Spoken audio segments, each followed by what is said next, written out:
நாம் கொஞ்சம் சிந்தனை செய்து பார்த்தால் அது எவ்வளவு பெரிய பாரமான காரியம் என்பது நமக்கு விளங்கும். ஊரிலே, சொந்த ஊரிலே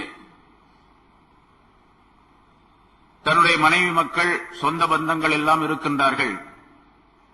இவர்களெல்லாம் விட்டுவிட்டு செல்வது நமக்கு மிகப்பெரிய சிரமமாக இருக்கும் என்பதாக சில பேர் நினைத்தார்கள், சில சஹாபாக்கள் நினைத்தார்கள். அதே போன்று இந்த ஊரிலேயே நாம் நம்முடைய பொருளாதாரத்திற்காக வேண்டி வியாபாரங்களையும் செய்து வருகின்றோம், அதையும் விட்டுவிட்டு செல்ல வேண்டும்.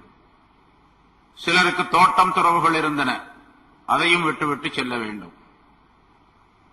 யாரிடத்திலும் விற்பனை செய்துவிட்டு செல்ல முடியாது, அப்படியே விட்டுவிட்டு போய்விட வேண்டும். ஹிஜ்ரத் என்பது அதுதான். சொத்துக்கள், சொந்த பந்தங்கள், உறவினர்கள், மற்ற பொருள்கள் அனைத்தையும் அப்படியே விட்டுவிட்டு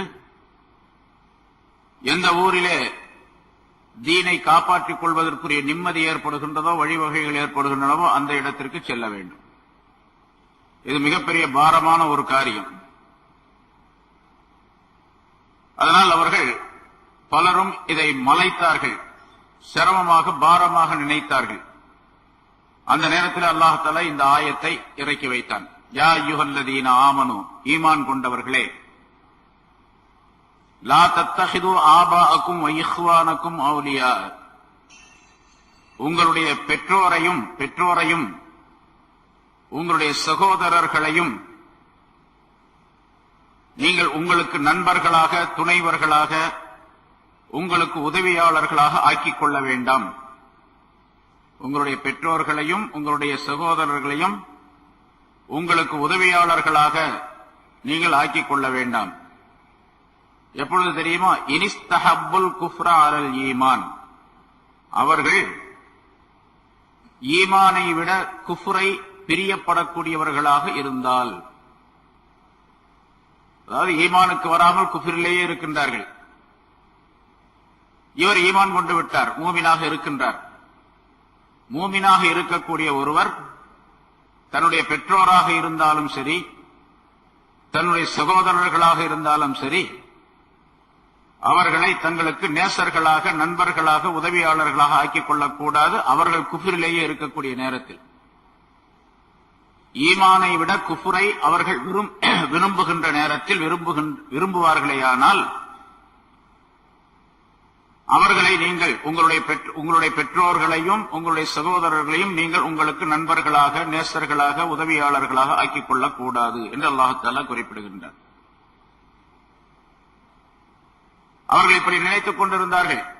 நம்முடைய பெற்றோரை கவனிக்க வேண்டும், உறவினர்களோடு சேர்ந்து வாழ வேண்டும், சகோதரர்களோடு இணங்கி வாழ வேண்டும் என்றெல்லாம் நினைத்தார்கள். அதனால் நாம் இந்த ஊரை விட்டு, மக்காவை விட்டு செல்லுவது சாத்தியமில்லாத நிலை, சாத்தியமில்லாத வேலை என்பதாக நினைத்தார்கள். அல்லாஹ் தஆலா இந்த ஆயத்தை இறக்கி வைத்தவுடனே சஹாபாக்களுக்கு தெளிவு ஏற்பட்டு விட்டது. அப்படியே விட்டுவிட்டு பல பேர் போய்விட்டார்கள்.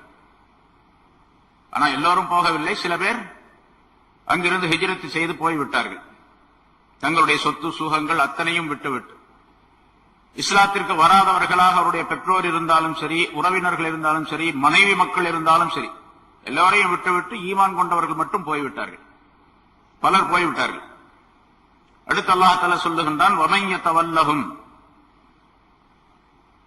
ரசூலுல்லாஹி ஸல்லல்லாஹு அலைஹி வஸல்லம் அவர்கள் ஹிஜ்ரத் செய்த பின்னால் கட்டாயமாக முஸ்லிம்கள் அனைவரும் மூமின்களாக இருக்கக்கூடியவனை மக்காவை விட்டு மதீனாவுக்கு அல்லது வேறு ஊருக்கு ஹிஜ்ரத் செய்ய வேண்டும் என்பது ஃபர்லாக ஆக்கப்பட்டது. ஹிஜ்ரத் செய்வது அந்த நேரத்திலே ஃபர்லாக ஆக்கப்பட்டிருந்தது.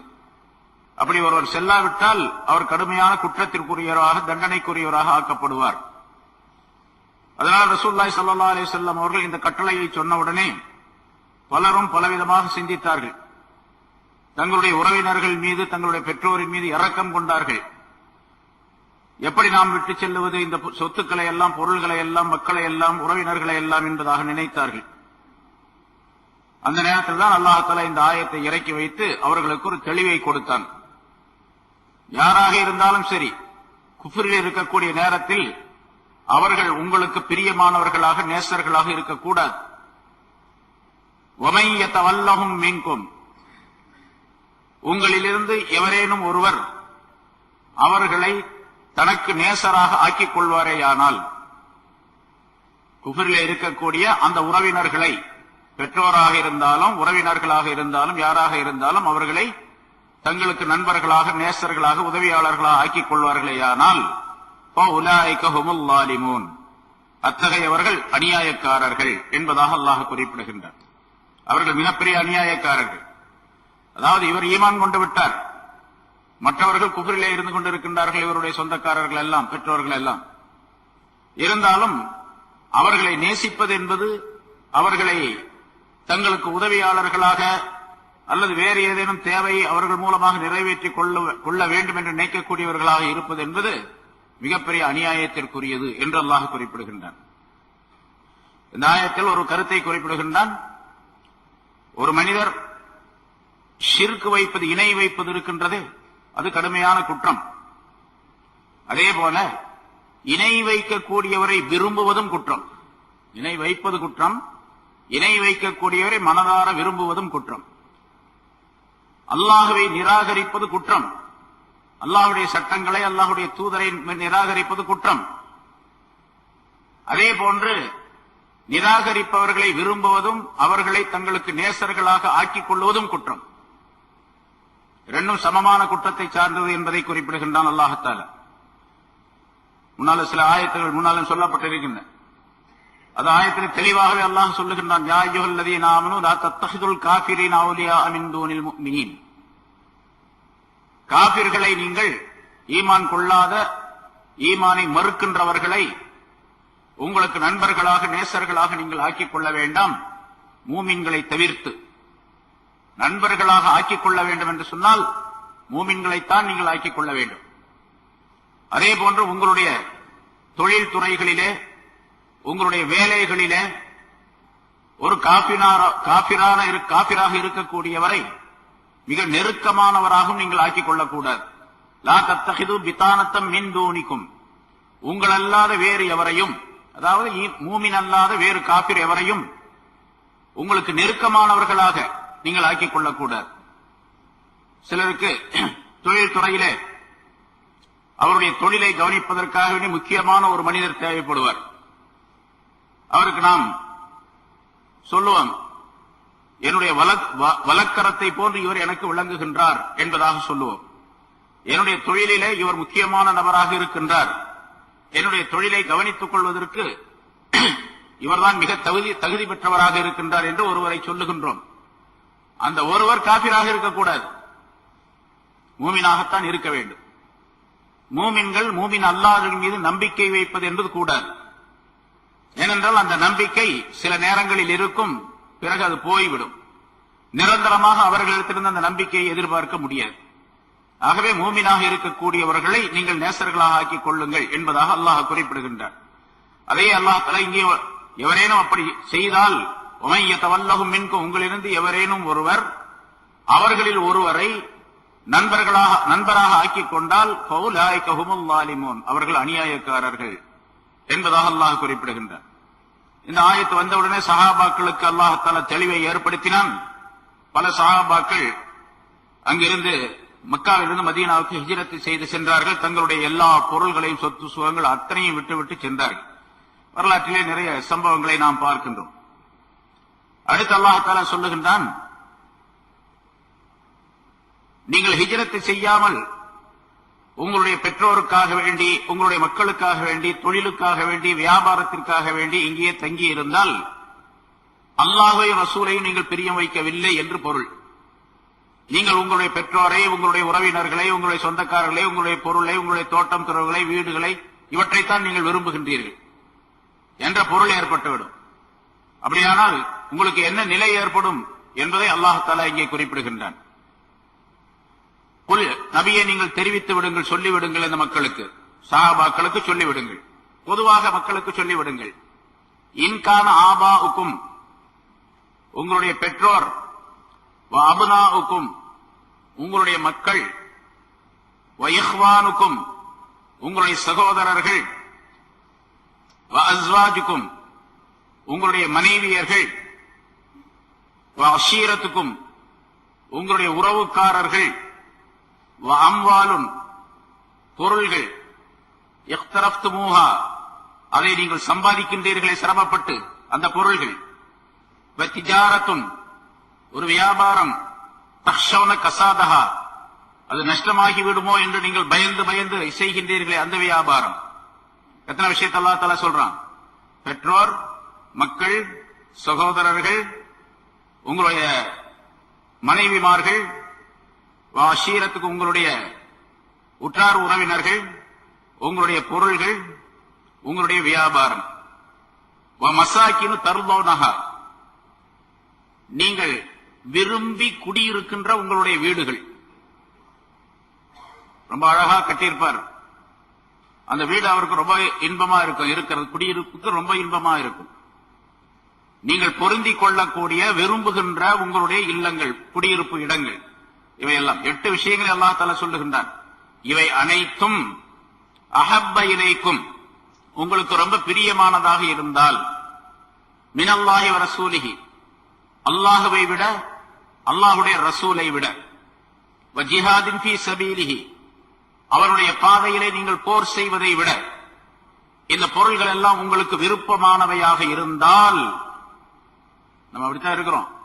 அல்லாஹ்வை விட ரொம்ப விருப்பம் நமக்கு நம்ம வீடு, அல்லாஹ்வை விட ரொம்ப விருப்பம் நமக்கு நம்முடைய தொழில் துறை, வியாபாரம், அல்லாஹ்வை விட ரொம்ப பிரியம் என்னுடைய மனைவி, என்னுடைய மக்கள் எல்லாம்.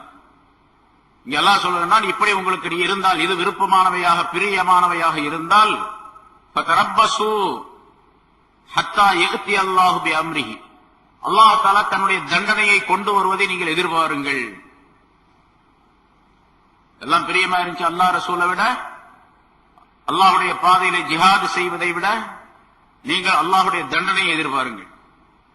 வல்லாஹு லா யஹ்தில் கௌமல் ஃபாஸிகீன். சாதாரணமாக சொன்னாவே சஹாபாக்கள் பயப்படுவார்கள். இது கடுமையான உத்தரவு இல்லையா? இந்த பொருள்கள் எல்லாம் அல்லாஹ் ரசூலோட பிரியமா இருக்கக்கூடாது.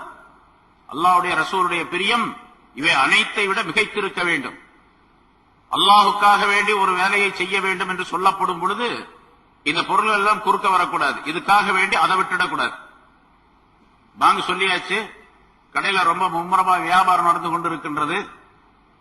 அந்த வியாபாரத்தையே கவனித்துக் கொண்டிருந்தால் தொழுகை போய்விடும், தொழுகை கலாவாகிவிடும் அந்த நேரம் என்று இருந்தால் வியாபாரத்தை விட்டுவிட்டு தொழுகைக்கு வர வேண்டும். சஹாபாக்கள் அப்படித்தான் இருந்தார்கள். இந்த ஆயத்து வந்த பின்னாலே அவர்கள் இன்னும் மிகப்பெரிய பக்தியாளர்களாக, ஞானம் நிறைந்தவர்களாக சஹாபாக்கள் ஆகிவிட்டார்கள். அல்லாஹ் தஆலாவுடைய பிரியம், ரசூலுடைய பிரியம் எந்த பொருளை விடவும் அதிகமாக இருக்கக்கூடாது. அல்லாஹ் தஆலா 8 விஷயம், மனிதர்கள் உலகத்திலே உபயோகிக்கக்கூடிய 8 பொருள்களை அல்லாஹ் தஆலா குறிப்பிடுகின்றார். மனிதர்கள் பிரியம் வைக்கக்கூடிய 8 பொருள்கள். சில பேர் பெற்றோரை அதிகமாக பிரியம் வைக்கின்றார்கள், தாய் தந்தையரை. சில பேர் தங்களுடைய மக்களை பிரியம் வைக்கின்றார்கள். சில பேர் தங்களுடைய சகோதரர்களை பிரியம் வைக்கின்றார்கள். சிலர் தங்களுடைய மனைவியர்களை பிரியம் வைக்கின்றார்கள். மனைவி மேல பிரியம் எல்லாத்தோட பிரியம் அதிகம் மனிதனுக்கு இல்லையா? ஒரு மனைவியின் மீது மிகப்பெரிய பிரியம் ஏற்பட்டதின் காரணமாகத்தான் தாஜ்மஹால் உருவானது. மனைவியின் மீது உள்ள மஹப்பத்தின் காரணமாக தாஜ்மஹால் உருவானது. உலகத்தினுடைய அதிசயமாக கருதப்படக்கூடிய 8 அதிசயங்களிலே ஒன்று என்பதாக சொல்லுகின்றோம். எவ்வளவு பெரிய இருக்கு அந்த மனைவி மேல். சரி, அந்த மனைவி என்ன பெரிய வலியுள்ளவாக இருந்தாங்களா அவருக்கு? அப்படி ஒண்ணும் கிடையாது. சாதாரண பொண்ணு, அழகா இருந்தா, அதனால அந்த பெண்ணின் மீது அவருக்கு பிரியம். அந்த பிரியத்தின் காரணமாக அவர் மற்றதையெல்லாம் விட்டு விட்டார் அப்படின்னு சொல்ல முடியாது. இருந்தாலும் அந்த பிரியம் அவருக்கு மிக அதிகமாக இருந்தது. மனைவியர்களை பிரியம் வைப்பது, அதே போன்று தங்களுடைய உறவினர்கள், உற்றார் உறவினர்கள், சொந்தக்காரர்களை பிரியம் வைப்பது, தங்களுடைய பொருள்களை பிரியம் வைப்பது, இதெல்லாம் நிறைய இருக்குது. எதை வேணாலும் கொடுக்கறங்க, என் காசை மட்டும் கொடுக்க மாட்டேன். எதை வேணா இழக்க தயார், ஆனா பொருளை மட்டும் இழக்க தயார் இல்லை என்று சொல்லக்கூடியது. அதே மாதிரி வியாபாரம், அந்த வியாபாரத்தை பற்றி அல்லாஹ் தஆலா சொல்லும் போது தக்ஷௌன கசாதஹா, நஷ்டமாகி விடுமோ, அது ஏதாவது ஆபத்து ஏற்பட்டு விடுமோ, அதிலே தவறுகள் ஏதாவது ஏற்பட்டு விடுமோ, அதாவது அந்த வியாபாரத்திலே தவறு ஏற்பட்டு நஷ்டம் வருவதற்குரிய வழிவகை உண்டாகி விடுமோ என்று நீங்கள் பயந்து பயந்து செய்யக்கூடிய வியாபாரம் அந்த வியாபாரம். அதே மாதிரி குடியிருப்பு வீடுகள், அழகான வீடுகளை கட்டுகின்றோம். அந்த வீடு இவருக்கு ரொம்ப சுகமா இருக்கு. வீட்டை விட்டு வெளியே வர்றது அப்படின்னு சொன்னாவே ரொம்ப கஷ்டம் இருக்கு. தொழுகைக்கு பாங்கு சொல்லப்படுகின்றது, வீட்டுக்குள்ளே இருக்கின்றார், வெளியே வந்த சிரமங்கள் ஏற்படுகின்றன என்ற காரணத்தினால் ஒரு வீட்டுக்குள்ளேயே தொழுது கொள்ளுகின்றார். தொழுகிறாரு, ஆனா வீட்டுக்குள்ளேயே தொழுதுகிறார், வெளியே வர்றது. ஏன்னா வீடு ரொம்ப அழகாக கட்டப்பட்டு இருக்கின்றது, குளிர் சாதனம் பொருத்தப்பட்டு இருக்கின்றது, ஏசி போடப்பட்டு இருக்கின்றது. அங்கிருந்து தொழுதா ரொம்ப சுகமா தொழுகலாம், பள்ளியாசலுக்கு போனா அவ்வளவு இதா தொழ முடியாது அப்படின்னு அவர் நினைப்பார். இதெல்லாம் அதுல சேர்ந்தது. மசாக்கினு தர்போனாக அல்லாஹ்வை விட அவனுடைய ரசூலை விட பிரியமாக இருந்தால், உங்களுக்கு அவனுடைய பாதையிலே போர் செய்வதை விட பிரியமாக இருந்தால் அல்லாஹ் தஆலாவுடைய தண்டனை வருவதை எதிர்பார்த்துக் கொண்டிருங்கள். வல்லாஹு லா யஹ்தில் கௌமல் ஃபாஸிகீன். அல்லாஹ் தஆலா ஃபாஸிகீன்கள் குற்றம் புரியக்கூடியவர்களுக்கு, அதாவது சட்டத்தை மீறி நடக்கக்கூடியவர்கள், ஃபாஸிக் என்று சொன்னால் அல்லாஹ் ரசூலுடைய சட்டத்தை மீறி நடக்கக்கூடியவர்கள், இந்த கூட்டத்தினருக்கு வழிகாட்ட மாட்டான், அவர்களை நேர்வழியில் செலுத்த மாட்டான் என்று அல்லாஹ் தஆலா குறிப்பிடுகின்றார். இந்த ஆயத்தின் மூலமாக உலகத்தில் உள்ள எல்லா பொருள்களை விட, அது யாராக இருந்தாலும், மனிதர்களாக இருந்தாலும் சரி, பொருள்களாக இருந்தாலும் சரி, வியாபாரமோ வேறு எந்த விதமான சொத்து சுகங்களோ எதுவாக இருந்தாலும் அதெல்லாம் மனிதனுக்கு பிரியமாக இருக்கக்கூடாது.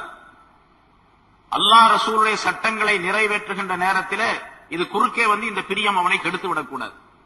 மனிதன் சஹாபாக்களை பற்றி அல்லாஹ் சொல்லுகின்றான், ரிஜாலுன் லா துல்ஹீஹிம் திஜாரத்துன் வலா பைஉன் அன் ஸிக்ரில்லாஹி வ இகாமிஸ் ஸலாத்தி வ ஈதாஇஸ் ஸகாத்.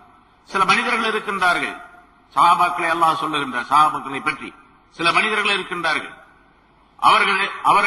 அவர்களை வியாபாரம் திசை திருப்பி விடாது. லா துல்ஹீஹிம் திஜாரத்துன், எந்த வியாபாரமும் அவர்களை திசை திருப்பி விடாது அல்லாஹ்வை விட்டு. வலா பைஉன், எந்த கொடுக்கல் வாங்கல்களும் அவர்களை திசை திருப்பி விடாது. வலா அன் ஸிக்ரில்லாஹ், அல்லாஹ்வுடைய ஸிக்ரை விட்டும் அவர்களை மாற்றி விடாது, திசை திருப்பி விடாது.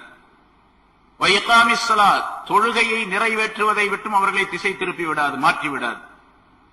ஜகாத்து கொடுப்பதை விட்டும் அவர்களை மாற்றி விடாது என்று அல்லாஹ் தஆலா அந்த ஆயத்திலே சஹாபாக்களை பற்றி பல விளக்கங்களை சொல்லுகின்றான். ஒரு ஆயத்திலே, இரண்டு ஆயத்துகளிலே அந்த இடத்துல சஹாபாக்கள் பாங்கு சொல்லப்பட்டால் உடனடியாக மஸ்ஜிதுக்கு செல்லுவார்கள். அது வியாபாரம், எப்படிப்பட்ட வியாபாரம் எவ்வளவு மும்முரமாக நடந்து கொண்டிருந்தாலும் சரி, எவ்வளவு பிரியமானவர்களாக இருந்தாலும் சரி, மனிதர்களிலே யார் எவ்வளவு பிரியமானவர்களாக இருந்தாலும் சரி, அல்லாஹ் சொல்லுகின்றான், ரசூல் சொல்லுகின்றார்கள் என்று சொன்னால் உடனடியாக இந்த பிரியத்தை ஒதுக்கி வைத்துவிட்டு அல்லாஹ் என்ன சொல்லுகின்றான், ரசூல் என்ன சொல்லுகின்றார்களோ அதன்படி செயலாற்றுவதற்கு துணிந்து விடுவார்கள். எத்தனையோ வரலாறுகள் ஏராளமாக நாம் படிக்கின்றோம், பார்க்கின்றோம், கேட்கின்றோம். இதுவெல்லாம் இந்த ஆயத்தின் காரணமாக சஹாபாக்களுக்கு ஏற்பட்ட சிறப்பு தன்மைகள். ரசூலுல்லாஹி ஸல்லல்லாஹு அலைஹி வஸல்லம் அவர்கள் அல்லாஹ்வையும் ரசூலையும் பிரியம் வைக்க வேண்டும் என்பது பற்றி நிறைய சொல்லுகின்றார்கள். முன்னால் உள்ள ஆயத்துகளில் பல விளக்கங்கள், பல சம்பவங்கள் சொல்லப்பட்டு இருக்கின்றன. ஹஜ்ரத் அபூ உபைதா இப்னுல் ஜர்ராஹ், அபூ உபைதா ரலியல்லாஹு தஆலா அன்ஹு என்ற சஹாபி, அவர்களுடைய வரலாறு நிறைய பல இடங்களிலே பல நேரங்களிலே சொல்லப்பட்டிருக்கின்றன. அவருடைய தந்தை ஜர்ராஹ் அல் ஜர்ராஹ் என்பவர். பத்ர் போரின் போது அபூ உபைதா இஸ்லாத்தை ஏற்றுக்கொண்டு விட்டார். அதுக்கு முன்னதாகவே அவர் பத்ர் போர்க்களத்திலே முஸ்லிம்களின் பக்கம் இருக்கின்றார். அவருடைய தந்தை ஜர்ராஹ் என்பவர் காபிர்களின் பக்கம் இருக்கின்றார்.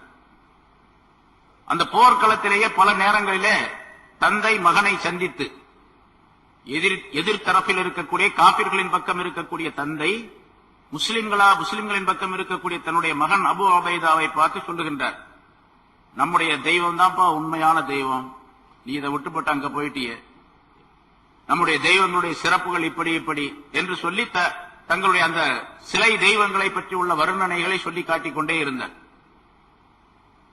இவர் அதற்கு எதிர்ப்பு தெரிவித்துக் கொண்டே இருந்தார். மகன் அபூ உபைதா இந்த மாதிரி சொல்லக்கூடாது, அல்லாஹ் ஒருவன் தான் என்று சொல்லி தந்தைக்கு மறுப்பு சொல்லிக் கொண்டே இருந்தார்.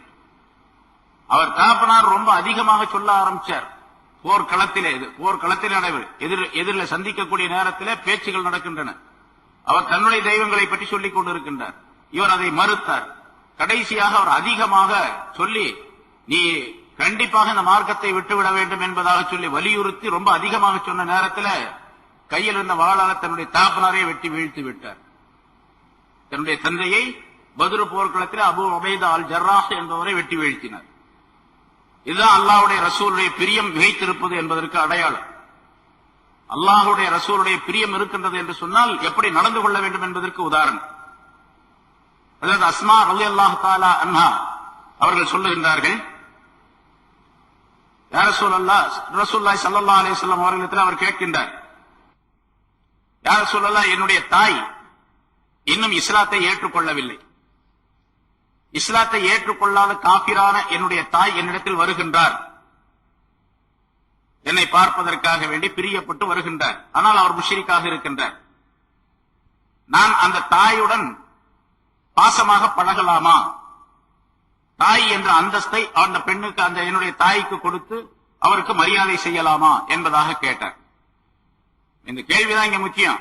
அடுத்த ரசூலுல்லாஹி ஸல்லல்லாஹு அலைஹி வஸல்லம் சொல்லுகின்றார்கள், ஆம், நீ உன்னுடைய தாயை மதித்து அவரை சேர்ந்திருக்க வேண்டும், அவருக்கு மரியாதை செய்ய வேண்டும் என்பதாக சொன்னார்கள் ரசூலுல்லாஹி ஸல்லல்லாஹு அலைஹி வஸல்லம். இங்க அந்த கேள்வி அஸ்மா ரலியல்லாஹு தஆலா அன்ஹா அவர்களுக்கு ஏற்பட்டதே ஈமானின் காரணமாக. தாய்க்கு மரியாதை செய்ய வேண்டும், தாயுடன் பேச வேண்டும், தாயின் மீது அன்பு வைக்க வேண்டும் என்றெல்லாம் சொல்லப்பட்டிருக்கின்றது. ஆனால் முஷ்ரிக்காக இருக்கும்போது செய்யலாமா இத என்ற எண்ணம் வந்ததே அஸ்மா ரலியல்லாஹு தஆலா அன்ஹா அவர்களுடைய ஈமானுடைய உயர்வை சுட்டிக்காட்டுகின்றது என்பதாக குறிப்பிடப்படுகின்றது. இதுபோன்ற பல சம்பவங்கள். அபூ சுஃபியான் இஸ்லாத்தை ஏற்றுக்கொள்ளாத பொழுது மதீனாவுக்கு ஒரு தடவை வந்தார். அதுவும் போர் சம்பந்தமாக, குறைஷிகள் சம்பந்தமாக பேசுவதற்காக வேண்டி வந்தார். அபூ சுஃபியானுடைய மகள் தான் ரசூலுல்லாஹி ஸல்லல்லாஹு அலைஹி வஸல்லம் மனைவி உம்மு ஹபீபா. அவர்கள் மகளை பார்ப்பதற்காக வேண்டி வீட்டுக்கு போனார். வீட்டுக்கு போன நேரத்தில் அவனை வரவேற்கவும் இல்லை. உம்மு ஹபீபா அபூ சுஃபியானுடைய மகள் ரசூலுல்லாஹி ஸல்லல்லாஹு அலைஹி வஸல்லம் மனைவி தந்தையை வரவேற்கவில்லை.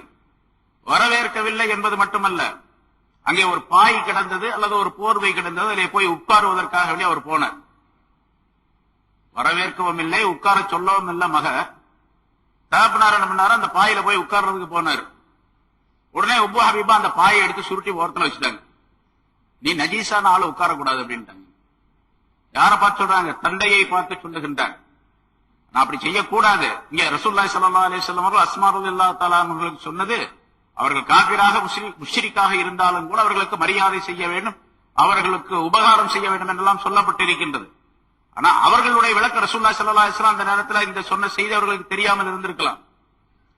அதனால அவங்க மகள் தந்தையும் கூட என்று கூட பார்க்காமல் உட்கார்வதற்கு பாய் கூட தரவில்லை என்று சொன்னால் அவருடைய ஈமானுடைய உயர்வை சுட்டி காட்டுகின்றது அது என்பதாக குறிப்பிடப்படுகின்றது. அல்லாஹ் ரசூலின் மீது எவ்வளவு பிரியம் இருக்க வேண்டும்? நிறைய விஷயங்கள் பல தடவை சொல்லப்பட்டிருக்கின்றன. அல்லாஹ் ரசூல் மீது எவ்வளவு பிரியம் இருக்க வேண்டும்? எல்லா பொருள்களை விட என்று சொன்னால் தன்னுடைய உயிரை விட, என்னுடைய உயிரை விட அதிகமாக ரசூலுல்லாஹி ஸல்லல்லாஹு அலைஹி வஸல்லம் அவர்களை நேசிக்க வேண்டும், அல்லாஹ்வை நேசிக்க வேண்டும்.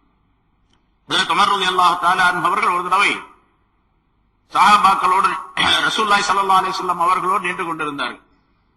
எந்த நிலையில் ரசூலுல்லாஹி ஸல்லல்லாஹு அலைஹி வஸல்லம் உமர் ரலியல்லாஹு தஆலா அவருடைய கையை பிடித்துக் கொண்டு நிற்கின்றார்கள். அந்த மஜ்லிஸ்ல உமருடைய கையை ஸல்லல்லாஹு அலைஹி வஸல்லம் பிடிச்சிட்டு நிக்கிறாங்க. அப்ப ஹஜ்ரத் உமர் ரலியல்லாஹு தஆலா அவர்கள் சொன்னார்கள், யா ரசூலல்லாஹ், நான் தங்களை ரொம்ப பிரியப்படுகின்றேன், ரொம்ப விரும்புகின்றேன், ரொம்ப மஹப்பத் வைக்கின்றேன். எல்லா பொருள்களை விட, உலகத்தில் உள்ள எல்லா பொருள்களை விட அதிகமாக உங்களை நான் நேசிக்கின்றேன். ஆனால் என்னுடைய உயிரை தவிர என்று சொன்னார். என்னுடைய உயிர் எனக்கு ரொம்ப பெருசு அப்படின்னு சொன்னார். ரசூலுல்லாஹி ஸல்லல்லாஹு அலைஹி வஸல்லம் சொன்னார்கள், இல்லை உமரே, நீ உன்னுடைய உயிரை விட என்னை அதிகமாக நேசிக்கும் வரைக்கும் நீ உண்மையான மூமினாக ஆக முடியாது என்பதாக சொன்னார்கள். இப்படி சொன்ன உடனே உமர் ரலியல்லாஹு தஆலா அவர்களுக்கு ஒரு மாற்றம் ஏற்பட்டு விட்டது மனதிலே. உண்மையாக சொன்னார்கள், யா ரசூலல்லாஹ், இப்பொழுது நான் என்னை விட என்னுடைய உயிரை விட தங்களை அதிகமாக நேசிக்கின்றேன் என்பதாக சொன்னார்கள். ரசூலுல்லாஹி ஸல்லல்லாஹு அலைஹி வஸல்லம் சொன்னார்கள், அல்லாஹ் யா உமர், இப்பொழுதுதான் உமரே என்பதாக, இப்பொழுதுதான் நீர் உண்மையான மூமினாக ஆகிவிட்டீர் என்பதாக சொன்னார்கள். நிரப்பமான மூமினாக ஆக வேண்டும் என்று சொன்னால் எல்லா பொருளை விட என்று சொல்லும் பொழுது ஒரு மனிதன் எல்லாவற்றையும் இழந்து விடுவான், தன்னுடைய உயிரை இழப்பதற்கு சம்மதிக்க மாட்டான். ஆனால் அல்லாஹ் ரசூலுடைய விஷயத்திலே தன்னுடைய உயிரை விட அதிகமாக அல்லாஹ்வின் ரசூலையும் நேசிக்க வேண்டும் என்பதாக குறிப்பிடப்படுகின்றது.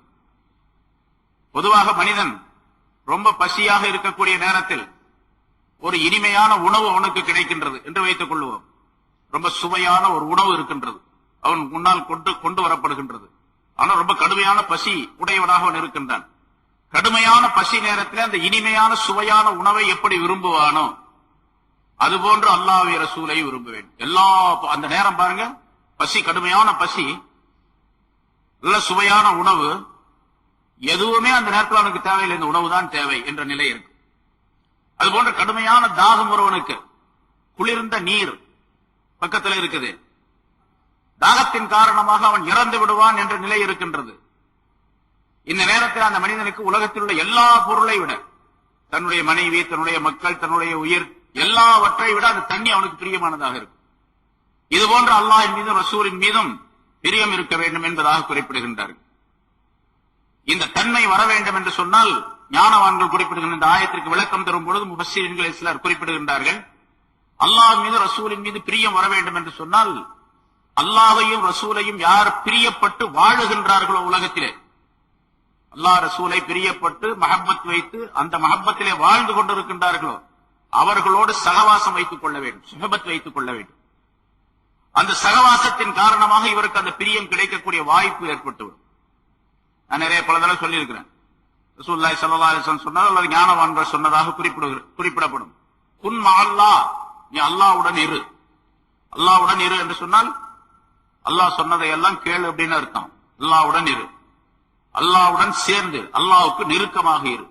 அதாவது அமல்களின் மூலமாக, நல்ல அமல்களை செய்வதின் மூலமாக, நல்ல குணங்களை மேற்கொள்வதின் மூலமாக, நல்ல விஷயங்களை தன்னுடைய வாழ்க்கையிலே கடைபிடிப்பதன் மூலமாக அல்லாஹ்வுடன் நீ நெருக்கமானவனாக இரு.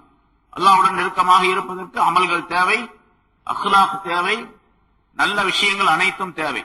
இவை அனைத்தையும் ஒரு மனிதன் செய்தால் எப்படி வாழ வேண்டும் என்று ரசூலுல்லாஹி ஸல்லல்லாஹு அலைஹி வஸல்லம் சொன்னார்களோ அது, எப்படி வாழக்கூடாது என்று தடை செய்தார்களோ அது, இவற்றை எல்லாம் நிரப்பமாக செய்ய வேண்டும். அப்ப அல்லாஹ்வுக்கு நெருக்கமாக இருக்கக்கூடிய நிலை உண்டாகிவிடும். அதை சொல்லுகின்றார்கள், குன் மஅல்லாஹ், நீ அல்லாஹ்வுடன் இரு. வ இல்லம் தகுன் மஅல்லாஹ், நீ அல்லாஹ்வுடன் இருக்க முடியாவிட்டால், அந்த மாதிரி அல்லாஹ்வுக்கு நெருக்கமாக இருக்கிறதுக்கு உன்னால முடியாது என்று சொன்னால் நீ என்ன செய்ய வேண்டும்? ஃபகுன் மஅமன் கான மஅல்லாஹ், அல்லாஹ்வுடன் யார் இருக்கின்றாரோ அவரோடு நீ சேர்ந்து. ஃபஇன்னஹு யூசிலுக இலல்லாஹ், அவர் உன்னை அல்லாஹ்வுடன் சேர்த்து வைத்து விடுவார். இப்ப இந்த தன்மை வந்தால்தான் அல்லாஹ்வையும் ரசூலையும் எப்படி பிரியம் வைப்பது, எப்படி மஹப்பத்து கொள்வது என்ற நிலை தெரியும். நம்ம எல்லாம் எப்படி இருக்கணும்னு கேட்டா, பேருக்கு சொல்லிக்கிறோம் அல்லாஹ் மீது ரசூல் மீது எனக்கு பிரியம் இருக்கின்றது என்பதாக பேருக்கு வெளித்தோட்டத்திலே சொல்லிக் கொள்ளுகின்றோம். உண்மையிலேயே மஹப்பத் என்பது நம்ம இடத்துல கிடையாது.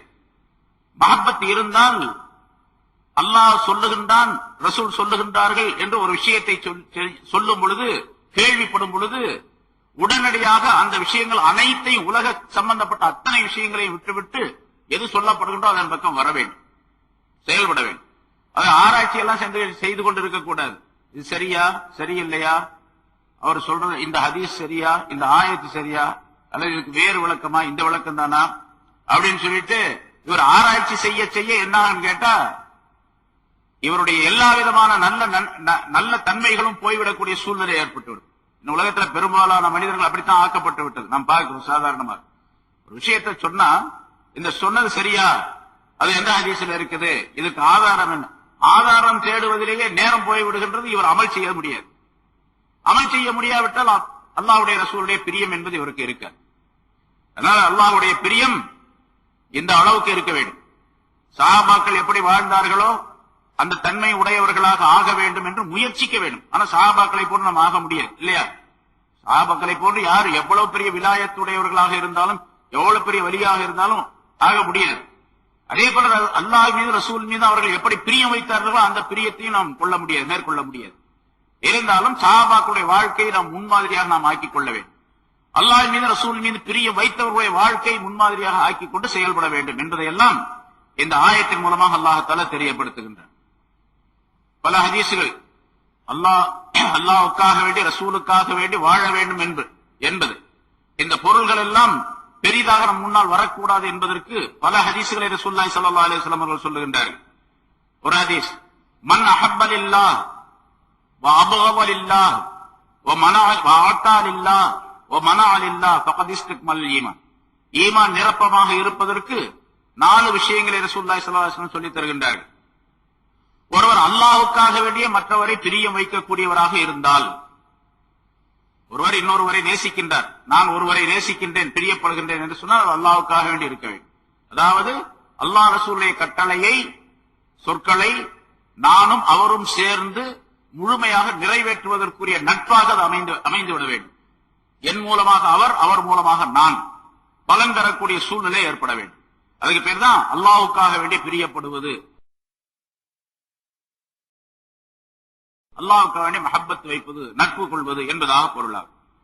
அதே மாதிரி அபோலெல்லாம் அல்லாஹ்வுக்காக வேண்டி அவர் மற்றவரை வெறுக்கின்றார். ஒரு மனிதரை வெறுப்பதும் அல்லாஹ்வுக்காக வேண்டியே இருக்க வேண்டும்.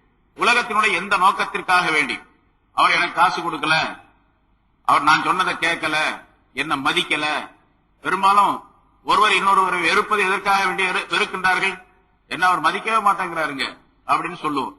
அல்லது எனக்கு மரியாதை தர மாட்டேங்கிறார், என்னுடைய பொருளை அபகரித்துக் கொண்டார், எனக்கு தொந்தரவு செய்கின்றார், இடையூறு செய்கின்றார், எனக்கு ஏதாவது தீங்குகள் செய்கின்றார், என்னுடைய வியாபாரத்தில் என்னென்ன கெடுதல்கள் செய்து விட்டார், என்னுடைய வீட்டுக்கு, என்னுடைய மனைவி மக்களுக்கு என்னென்ன தீங்குகள் செய்து விட்டார் அப்படிங்கிறதுக்காக வேண்டி அவரை வெறுக்கிறோம். அல்லாஹ்வுக்காக வேண்டி வெறுப்பது என்பது கிடையாது பெரும்பாலும் நம்மிடத்தில். அதே மாதிரி அல்லாஹ்வுக்காக வேண்டி பிரியம் வைப்பது என்பதும் இல்லை. சொல்லுகின்றார்கள், மன் அஹப்பலில்லாஹ் வ அபகதலில்லாஹ், அல்லாஹ்வுக்காக வேண்டி எவர் ஒருவர் பிரியம் வைக்கின்றாரோ இன்னொருவரை, அதே போன்று அல்லாஹ்வுக்காக வேண்டி அவரை வெறுக்கின்றாரோ, அதே மாதிரி அவத்தால் இல்லா மனால் இல்லா, அல்லாஹ்வுக்காக வேண்டிய கொடுக்கின்றாரோ அல்லாஹ்வுக்காக வேண்டிய தடுக்கின்றாரோ. கொடுப்பதும் அல்லாஹ்வுக்காக வேண்டி இருக்க வேண்டும். ஒருவருக்கு ஒரு பொருள் கொடுக்கின்றார், அது தர்மமாக கொடுத்தாலும் சரி, கடனாக கொடுத்தாலும் சரி, எது கொடுத்தாலும் சரி, கொடுக்கும் பொழுது அல்லாஹ்வுக்காக வேண்டி இருக்கு. அல்லாஹ்வுக்காக வேண்டி என்று சொல்லும் பொழுது கொடுக்கப்பட்ட அந்த பொருளின் மூலமாக எந்த பிரதிபலனையும் எதிர்பார்க்க கூடாது. என்ன சொல்ல போனா சூஃபியாக்களுடைய கருத்தின்படி அல்லாஹ்விடத்திலிருந்து அல்லாஹ் கொடுப்பான், அதற்கு பிரதி அப்படிங்கறதையும் கூட எதிர்பார்க்க கூடாது. ஆனா கொடுப்பான் நிச்சயமாக. எவர் ஒருவர் ஒரு நன்மையை செய்தால் அது போன்று 10 மடங்கு உண்டு என்று அல்லாஹ் தஆலா சொல்லுகின்றான். ஒரு பொருளை தர்மம் செய்தால் 1 ரூபாய் தர்மம் செய்தால் 10 ரூபாய் உண்டு நிச்சயமா. அந்த 10 ரூபாய்க்குள்ள பலன் உலகத்திலும் கிடைக்கலாம், ஆகிரத்திலும் கிடைக்கலாம். உலகத்திலே கிடைச்சிடும். 10 ரூபாய், 1க்கு 10 அப்படின்னு சொன்னா 1 ரூபாய் தர்மம் கொடுத்தா 10 ரூபாய் கிடைக்கும் அப்படிங்கிற அர்த்தம் அல்ல. சில பேர் அப்படி நினைச்சிட்டு இருக்காங்க. அப்படி நான் கொடுத்தேன் 10 ரூபாய் கொடுத்தேன், 100 ரூபாய் வரவே இல்லை இது வரைக்கும் அப்படின்னு சொல்லுவாங்க. அப்படி 1க்கு 10 மடங்கு வர்றதுன்னு அர்த்தம் அல்ல. அதுக்கு 10 மடங்கு அதிகமா ஒரு ரூபாய்க்கு என்ன நன்மையோ அது போன்று 10 மடங்கு நன்மையை அல்லாஹ் தஆலா கொடுப்பான்னு. சில சமயங்கள்ல 1க்கு 10 கிடைச்சிடலாம், 10 ரூபாயும் கிடைக்கலாம். அது ரொம்ப கம்மியான விஷயம். ரூபாய் கிடைக்கிறது அர்த்தம் அல்ல, காசு கிடைக்கிறது அர்த்தம் அல்ல. 10 மடங்கு நன்மை கிடைக்கும். அந்த நன்மை உலகத்திலும் கிடைக்கலாம், ஆகிரத்திலும் கிடைக்கலாம். மௌத்துக்கு முன்னாலும் இருக்கலாம், மௌத்துக்கு பின்னாலும் இருக்கலாம். ஆனா கொடுக்கிறது அல்லாஹ்வுக்காக வேண்டி கொடுக்க வேண்டும். எந்த விதமான எதிர்பார்ப்பும் இருக்கக்கூடாது. 10 கிடைக்கும் அப்படிங்கிறதுக்காக வேண்டி கொடுக்க கூடாது. ராபியத்துல் பஸரியா சொல்லியதை போன்று, நீ என்ன சொர்க்கத்துல போட்டாலும் சரி, நரகத்துல போட்டாலும் சரி, எனக்கு அதை பத்தி பிரச்சனையே இல்லை. நம்ம எல்லாம் என்ன கேட்போம்? எல்லாம் நரகத்தை விட்டு காப்பாத்து, சொர்க்கத்துக்கு அனுப்பு, அப்படித்தானே கேட்கிறோம் நம்ம. வக்கினா அதாபன்னார், நரகத்தை விட்டு எங்களை பாதுகாப்பாயாக என்று கேட்டுக்கிட்டே இருக்கணும். சொர்க்கத்துக்கு எங்களுக்கு சொர்க்கத்திலே இடமளிப்பாயாக என்று கேட்டுக்கொண்டே இருக்கின்றோம். நீ நரகத்துல போட்டாலும் சரி, சொர்க்கத்துல போட்டாலும் சரி, எனக்கு அதை பத்தி பிரச்சனை இல்லை. ஏன்னா ரெண்டும் ஓ இடம் தான். நீ தான் படைச்சது. சொர்க்கத்தையும் நீ தான் படைச்ச, நரகத்தையும் நீ தான் படைச்ச. எங்க போட்டாதான் எனக்கு வேண்டியது என்ன தெரியுமா? உன்னுடைய திரு பொருத்தம், உன்னுடைய ரிவா என்று சொல்லப்படக்கூடிய திரு பொருத்தம் எனக்கு வேணும். நீ என்னை பொருந்திக் கொண்டால் அது போதுமானது, நீ எங்க போட்டாலும் சரி என்று சொல்லுவார்களா? அதுபோன்று அல்லாஹ்வுக்காக வேண்டியே ஒரு மனிதர் வாழ்வது, அல்லாஹ்வுக்காக கொடுப்பது, அதே போன்று அல்லாஹ் ஒருத்தருக்கு கொடுக்காமல் இருப்பதும் அல்லாஹ்வுக்காக. அவருக்கு கொடுக்க முடியாதுங்க. ஏன்னு கேட்டா, நான் கொடுக்கின்ற பொருளை அவர் சரியாக செலவு செய்ய மாட்டார், நியாயமான வழியிலே செலவு செய்ய மாட்டார், தவறான முறையில அந்த பொருளை பயன்படுத்துவார். அதுக்காக வேண்டி அதே போல அவருக்கு கொடுக்க மாட்டேன். ஏன் என்று சொன்னால், அவர் அல்லாஹ் ரசூலுக்கு எதிராக செயல்பட்டுக் கொண்டிருக்கின்றார். அதனால அவருக்கு கொடுக்க முடியாது. அவர் முஸ்லீமாக இருக்கலாம், முஸ்லீம் அல்லாததா இருக்கலாம். யாருக்கு கொடுக்கிறதா இருந்தாலும் சரி, யாருக்கு கொடுக்காமல் இருப்பதா இருந்தாலும் சரி, அல்லாஹ்வுக்காக வேண்டி கொடுத்தால், அல்லாஹ்வுக்காக வேண்டி தடுத்தால், எவர் தடுக்கின்றார் அவர் பகதிஸ்தக்மல் ஈமான், அவர் ஈமானை நிரப்பமாக ஆக்கி கொண்டார். நிரப்பமான ஈமான் உடையவர். சாதாரணமாக நமக்கு தெரியுது இந்த விஷயம். 4 விஷயம். அல்லாஹ்வுக்காக வேண்டிய ஒருவரை நட்பு கொள்வது, அல்லாஹ்வுக்காக வேண்டிய அவரை வெறுப்பது, அல்லாஹ்வுக்காக வேண்டிய கொடுப்பது, அல்லாஹ்வுக்காக வேண்டிய தடுப்பது. 4 விஷயங்களை செய்துவிட்டால் ஈமான் நிரப்பமாக ஆகிவிடும் என்பதாக குறிப்பிடுகின்றார். அதே போல மற்றொரு ஹதீஸ்ல, ஸலாஸத்துன் மன் குன்ன ஃபீஹி வஜத ஹலாவத்தல் ஈமான், எவர் ஒருவரிடத்திலே 3 விஷயங்கள் இருக்கின்றனவோ அவர் ஈமானுடைய சுவையை பெற்றுக் கொண்டவராக ஆவார். 3 விஷயம் இருந்துச்சுன்னா ஈமானுடைய சுவையை பெற்றுக் கொண்டவராக ஆவார். மன் கான அல்லாஹ் வ ரசூலுஹு அஹப்ப இலைஹி மிம்மா சிவாஹுமா.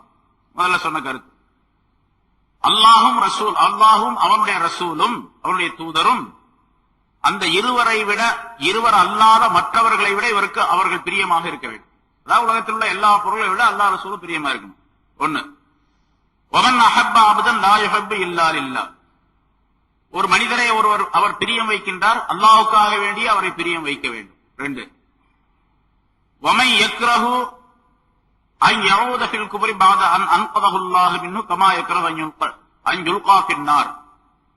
ஒரு மனிதர் ஈமானுக்கு வந்து விட்டார், ஈமானுக்கு வந்த பின்னாலே ஈமானை விட்டு திரும்ப குஃப்ருக்கு போய் விடுவது, காஃபிரான மனிதராக ஆகிவிடுவது, ஈமானை விட்டு மதம் மாறி விடுவது என்பது அவருக்கு எப்படி இருக்க வேண்டும் என்று சொன்னால், அவருடைய எண்ணத்திலே அவரை தூக்கி நெருப்பிலே போட்டால், உயிரோடு நெருப்பிலே தூக்கி போட்டால் அவர் எப்படி அதனை வெறுப்பாரோ அதுபோன்று வெறுப்பு ஏற்பட வேண்டும் என்று சொன்னால், குஃப்ர் உடையவராகவே இருந்து அப்படியே மௌத்தாகிவிட்டால் அவர் நெருப்புக்கு போய் விடுவார், நரகத்திற்கு போய் விடுவார். இப்ப ஈமான் உடையவராக இருக்கக்கூடிய நேரத்தில் அந்த நரக நெருப்பை விட்டு தப்பித்தவராக ஆக்கப்பட்டு இருக்கின்றார். திரும்ப அவர் குஃப்ருக்கு போறதா எங்க போறாருன்னு அர்த்தம், நெருப்புக்கு போய் விட போறாருன்னு அர்த்தம். நெருப்பிலே போடப்படுவதை எப்படி அவர் வெறுக்கின்றாரோ அதுபோன்று குஃப்ருக்கு போய்வதை வெறுக்க வேண்டும். இந்த மாதிரி இந்த 3 நிலைகள் இருந்தால் ஒரு மனிதன் ஈமானுடைய சுவையை சுவைத்தவராக ஆகிவிட்டார் என்பதாக குறிப்பிடுகின்றார். இந்த தன்மை முன்னால் சொல்லப்பட்டபடி இந்த தன்மை இருக்க வேண்டும் என்று சொன்னால், முதலாவதாக அல்லாஹ் ரசூலுடைய அந்த சொற்கள் செயல்கள் அனைத்தையும் மிக பிரியமாக கடைபிடிக்க வேண்டும். அதே போன்று நல்லடியார்கள் யார் இருக்கின்றார்களோ அவர்களோடு சேர்ந்திருக்கக்கூடிய தன்மை உடையவர்களாக இருக்க வேண்டும். அதன் மூலமாக கிடைக்கக்கூடிய பலன்கள் ஏராளம். நாமவே ஒரு வழியை தேர்ந்தெடுத்துக் கொண்டு அல்லாஹ்வை ரசூலை நான் பிரிய வைப்பதற்காக முயற்சிக்கின்றேன், இன்னென்ன காரியங்களை செய்கின்றேன் என்பதை விட யார் நல்லடியார்களாக இருக்கின்றார்களோ அவர்களோடு சேர்ந்து கொண்டு அல்லாஹ்வுடைய வழியை தேடுவது, அல்லாஹ்வின் பக்கம் நெருக்கம் பெறுவது என்பது மிக எளிதாக அதை மனிதனுக்கு உண்டாக்கி வைத்துவிடும். பிஷ்ருல் ஹாரிஸ் என்று ஒரு மனிதர், ஒரு பெரிய ஞானி, அவர் ரசூலுல்லாஹி ஸல்லல்லாஹு அலைஹி வஸல்லம் அவர்களை கனவிலே ஒரு தடவை கண்டார். ஸல்லல்லாஹு அலைஹி வஸல்லம் அவர்களை கனவிலே பார்த்தார். அவர் பெரிய ஞானம் பெற்றவர், மிகச்சிறந்த அந்தஸ்துக்குரியவராக இருந்தார். ரசூலுல்லாஹி ஸல்லல்லாஹு அலைஹி வஸல்லம் அவரிடத்திலே கேட்டார்கள், கனவிலே கேட்கின்றார்கள், அத்தத்ரி லிம ரஃபஅக அல்லாஹு தஆலா அலா அக்ரானிக. பிஷ்ரே, உம்மை போன்றவர்கள் பலர் இருக்கின்றார்கள் இந்த நகரத்திலே, உம்மை போன்று நல்ல அந்தஸ்து படைத்தவர்கள் பலர் இருக்கின்றார்கள். ஆனா எல்லாரை விட உமக்கு ஒரு பெரிய தரஜா, உயர்வான ஒரு தரஜாவை அல்லாஹ் தஆலா கொடுத்திருக்கின்றார் மக்களுக்கு மத்தியில். உம்முடைய கூட்டாளிகளை விட, உம்மை சார்ந்த நண்பர்களை விட உம்மை அதிகமாக அல்லாஹ் தஆலா உயர்த்தியது எதன் காரணமாக என்று உமக்கு தெரியுமா என்று கேட்டார்கள். ரசூலுல்லாஹி ஸல்லல்லாஹு அலைஹி வஸல்லம் அவர்கிட்ட கேட்கிறாங்க, பிஷ்ரே, அல்லாஹ் தஆலா உமக்கு உயர்வை தந்திருக்கான், அது என்ன காரணத்தினால் தெரியுமா? நான் சொன்னேன், யா ரசூலல்லாஹ், எனக்கு தெரியாது, என்ன காரணம் எனக்கு தெரியாது. ரசூலுல்லாஹி ஸல்லல்லாஹு அலைஹி வஸல்லம் அவர்கள் அவர்களே சொல்லுகின்றார்கள் அந்த கனவிலே, பித்திபாயிக லிசுன்னதி, என்னுடைய சுன்னத்தான விஷயங்களை நீ கடைபிடிப்பதின் காரணமாகவும், என்னுடைய சுன்னத்தான நடைமுறைகளை நீ சரியாக கடைபிடிப்பதின் காரணமாகவும், வஹித்மதிக ஸாலிஹீன், நல்லடியார்களுக்கு நல்ல மனிதர்களுக்கு நீ ஹித்மத் செய்வதின் காரணமாகவும், நல்ல மனிதர்களுக்கு சேவைகள் செய்வது, பணிவிடை செய்வது, அது பெரிய, அதாவது சொல்லுவார்கள், ஞானவான்கள், அல்லாஹ்வுடைய நெருக்கம் பெற்ற ஞானவான்களுடைய செருப்பை தூக்கினால் அந்த ஞானம் நமக்கு கிடைத்துவிடும். அந்த செருப்புக்கு மரியாதை செய்தால் அவருடைய ஞானம் கிடைத்துவிடும். செருப்புக்கு மரியாதை செய்வதுன்னா என்ன அர்த்தம்? வச்சுக்கிட்டு கும்பிடுறதுன்னு அர்த்தம் இல்ல, அவர்கள் பணிவிடை செய்வது அப்படிங்கிற கருத்து. அவர் செருப்பு போட போறாரு, செருப்பை தூக்கி கொடுத்தால், ரசூலுல்லாஹி ஸல்லல்லாஹு அலைஹி வஸல்லம் அவர்களுக்கு சஹாபாக்கள் அப்படி செய்தார்கள் என்று வரலாறு நிறைய நாம பார்த்தோம். நல்லடியார்களுக்கு நீ செய்கின்ற ஹித்மத்தின் காரணமாகவும், வ நுசுஹிக லிஇஹ்வானிக, உன்னுடைய சகோதரர்களுக்கு நீ நல்ல உபதேசங்களை செய்வதின் காரணமாகவும், வ மஹப்பதிக லிஅஸ்ஹாபி வ அஹ்லி பைத்தி, என்னுடைய சஹாபாக்களையும் என்னுடைய குடும்பத்தினரையும் நீ பிரியம் வைத்திருப்பதின் காரணமாகவும், ஹுவல்லதி பல்லக மனாசில் அல் அப்ரார், இதுதான் உன்னை நல்லடியாருடைய அந்தஸ்துக்கு உயர்த்தி இருக்கின்றது என்று ரசூலுல்லாஹி ஸல்லல்லாஹு அலைஹி வஸல்லம் அவர்கள் அவருக்கு கனவிலே சொன்னார்கள் என்பதாக குறிப்பிடப்படுகின்றது. 4 விஷயங்களை குறிப்பிடுகின்றார்கள். ரசூலுல்லாஹி ஸல்லல்லாஹு அலைஹி வஸல்லம் அவருடைய சுன்னத்தான் நடைமுறைகளை முழுமையாக பின்பற்றுவது, நல்லடியார்களுக்கு பணிவிடை செய்வது, ஹித்மத் செய்வது, தன்னுடைய சகோதரர்களுக்கு என்று சொன்னால் முஸ்லிமானவர்களுக்கு உபதேசம் செய்வது, நல்ல உபதேசம் செய்வது, அதாவது நல்லதை ஏவுவது, தீமையை தடுப்பது, அதான் உபதேசம் என்பது. ரசூலுல்லாஹி ஸல்லல்லாஹு அலைஹி வஸல்லம் சஹாபாக்கள் அவருடைய குடும்பத்தினர் ஆகியோரை பிரியம் வைப்பு எல்லா காலங்களிலும் இருக்கணும். அவங்க உயிரோடு இருக்கக்கூடிய காலத்தில் மட்டுமல்ல, எல்லா காலத்திலும் எப்படி ரசூலை பிரியம் வைக்கின்றோமோ அதே வந்து சஹாபாக்களையும் பிரியம் வைக்க வேண்டும். ரசூலுல்லாஹி ஸல்லல்லாஹு அலைஹி வஸல்லம் குடும்பத்தினரையும் பிரியம் வைக்க வேண்டும். இதன் காரணமாகத்தான் உமக்கு இந்த பதவி ஏற்பட்டிருக்கின்றது, உயர்வு ஏற்பட்டிருக்கின்றது என்பதாக சொன்னார். அதுங்க அல்லாஹ்வின் ரசூலையும் எப்படி பிரியம் வைக்க வேண்டும், அந்த பிரியத்தின் காரணமாக அல்லாஹ்விடத்தில் எப்படி உயர்வு பெறுகின்றார் என்பதற்கு உதாரணமாக இந்த சம்பவம் சொல்லி காட்டப்படுகின்றது. ஆகவே அல்லாஹ் தஆலாவையும் ரசூலையும் பிரியம் வைப்பது உலகத்தில் உள்ள எல்லா பொருள்களையும், நம்மிடத்தில் எந்தெந்த பொருள்கள் 8 பொருள்களை அல்லாஹ் தஆலா இங்கே குறிப்பிடுகின்றான். 8க்குள்ளே ஏராளமான விஷயங்கள் இருக்கின்றன. அவற்றை தெரிந்து நடக்கக்கூடியவர்களாக இருக்க வேண்டும். பிரியம் என்பது அல்லாஹ் தஆலாவிடத்தில் இப்படி இருக்க வேண்டும், ரசூலிடத்தில் இப்படி இருக்க வேண்டும் என்பதற்கு உதாரணம் குறிப்பிடப்படுகிறது. அந்த பிரியம் இல்லாவிட்டால் அல்லாஹ்வுடைய தண்டனை வருவதை எதிர்பார்த்துக் கொண்டிருங்கள் என்று சொன்னால், அல்லாஹ்வுடைய தண்டனை பலவிதமா வரும், பல முறையில வரும். சுனாமி வந்துச்சு, அது அல்லாஹ்வுடைய தண்டனை தான். அதே போன்று முஸ்லிம்களுக்கு உலகம் முழுவதும் முஸ்லிம்கள் என்று சொன்னாலே தீவிரவாதிகள் என்பதாக பெயர் இருக்குது. இப்போ யாரு செஞ்சாலும் சரி முஸ்லிம்கள் தீவிரவாதிகள் அப்படின்னு சொல்லப்படக்கூடிய இதெல்லாம் அல்லாஹ் தஆலா மீதும் ரசூலின் மீதும் நம்முடைய பிரியம் போய்விட்டதின் காரணமாக ஏற்படக்கூடிய தீமைகள், நமக்கு வந்து சேரக்கூடிய தீமைகள். அதுபோன்று பல்வேறு விதமான துன்பங்கள், எந்த முசீபத்து வந்தாலும் சரி, எந்த துன்பங்கள் வந்தாலும் சரி, அதெல்லாம் நாம் செய்யக்கூடிய தீமைகளின் காரணமாக ஏற்படக்கூடியது. அல்லாஹ் தஆலா குர்ஆன்ல பல இடங்களிலே சொல்லி காட்டுகிறான், மா அஸாப மின் முஸீபத்தின் ஃபபிமா கஸபத் ஐதீக்கும். எந்த துன்பம் உங்களுக்கு ஏற்பட்டாலும் சரி, அது உங்களுடைய கரங்கள், உங்களுடைய கைகள் செய்யக்கூடிய பாவங்களின் காரணமாகத்தான் என்பதாக அல்லாஹ் குறிப்பிடுகின்றார். லஹரல் ஃபஸாது ஃபில் பர்ரி வல் பஹர் பிமா கஸபத் ஐதின் நாஸ். கரையிலும் கடலிலும், கடலிலும் கரையிலும் ஃபஸாதுகள், குழப்பங்கள் பெருகிவிட்டன மனிதருடைய கைகள் செய்த பாவங்களின் காரணமாக, தீமைகளின் காரணமாக என்று அல்லாஹ் குறிப்பிடுகின்றார். ஆக எந்த தீமையாக இருந்தாலும் சரி, அது தரையில மட்டுமல்ல, கடல்ல வந்தாலும் சரி, கடல்ல வரக்கூடிய சுனாமி கடல்ல வந்ததுதான், தரையில வரக்கூடியது எத்தனையோ ஆபத்துகள், எத்தனையோ விதமான விபத்துகள் ஏற்படுகின்றன, துன்பங்கள் ஏற்படுகின்றன, எல்லாமே மனிதர்கள் செய்யக்கூடிய தீமைகளின் காரணமாகத்தான் என்று அல்லாஹ் குறிப்பிடுகின்றான். அதாவது அல்லாஹ் ரசூலுடைய பிரியமில்லை, அல்லாஹ் ரசூலுடைய சொல்லை கேட்பதில்லை, அல்லாஹ் ரசூல் சொன்ன செயல்படி சொல்படி நடப்பதில்லை என்ற காரணத்தினால் ஏற்படுகின்றன என்பதை குறிப்பிடுகின்றான். அடுத்து அல்லாஹ் சொல்லுகின்றான், வலகத் நஸரகுமுல்லாஹு ஃபீ மவாத்தின கஸீரத்தின். ஜிஹாத பற்றி, அல்லாஹ்வுடைய பாதையிலே போர் செய்வதை பற்றி உள்ள ஆயத்துகள் முன்னால் சொல்லப்பட்டன.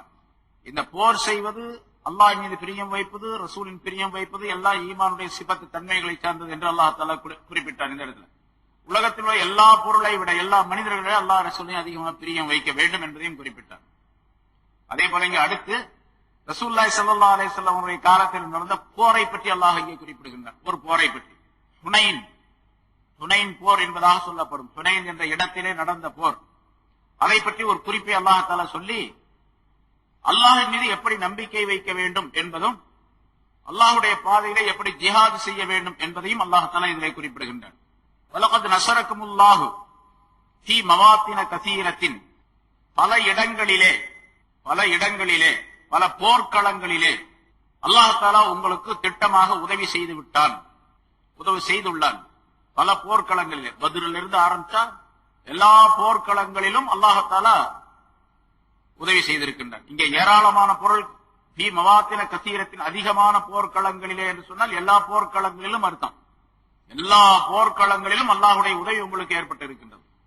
வயோம ஹுனைனின், ஹுனைனுடைய நாளிலும், ஹுனைன் என்ற இடத்திலே நடந்த போருடைய அந்த நாளிலும் உங்களுக்கு திட்டமாக அல்லாஹ் தஆலா உதவி செய்தான். இது ஆஜபத்துக்கும் கஸ்ரத்துக்கும், நீங்கள் அதிகமாக இருந்தது, அதிகமாக படையினர் அதிகமாக நீங்கள் இருந்தது உங்களுக்கு வியப்பை தந்த நேரத்திலே உங்களுக்கு ஒரு பெருமை ஏற்பட்டுச்சு. அதாவது சஹாபாக்களுக்கு நாம அதிகமா இருக்கிறோம், இன்னைக்கு வெற்றி பெற்று விடுவோம் என்று ஒரு பெருமை, ஒரு மனதிலே ஒரு விதமான பெருமை ஏற்பட்டது.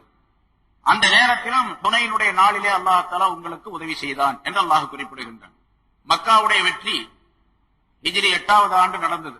ரமலான் மாதம் ரசூலுல்லாஹி ஸல்லல்லாஹு அலைஹி வஸல்லம் அவர்கள் 10,000 பேர்களுடன் 10,000 சஹாபாக்கள் வீரர்களுடன் மதீனாவிலிருந்து மக்காவுக்கு படையெடுத்து வந்தார்கள். ஆனா ரசூலுல்லாஹி ஸல்லல்லாஹு அலைஹி வஸல்லம் இப்படி படையெடுத்து வருகின்றார்கள் என்று தெரிந்தவுடனேயே அந்த மக்காவாசிகளுக்கு மிகப்பெரிய பயம் ஏற்பட்டு விட்டது. கடைசியாக சரணடைந்து விட்டார்கள். போர் நடக்கல, சரணடைந்து மக்காவை ரசூலுல்லாஹி ஸல்லல்லாஹு அலைஹி வஸல்லம் அவர்கள் ஒப்படைச்சிட்டாங்க. ஒப்படைத்த பின்னால அங்க இருக்கக்கூடியவர்கள் எல்லாம் இப்ப ரசூலுல்லாஹி ஸல்லல்லாஹு அலைஹி வஸல்லம் அவர்களுடைய கட்டுப்பாட்டுக்கு உள்ளானவர்களாக இருக்கின்றார்கள். மக்கா வெற்றி அடைந்து விட்டது. வெற்றி அடைந்த உடனே ரசூலுல்லாஹி ஸல்லல்லாஹு அலைஹி வஸல்லம் அவர்கள் பல வேலைகளை செய்தார்கள். அந்த நாளிலே பல வேலைகளை செய்தார்கள். காபாவுக்கு சென்றார்கள்.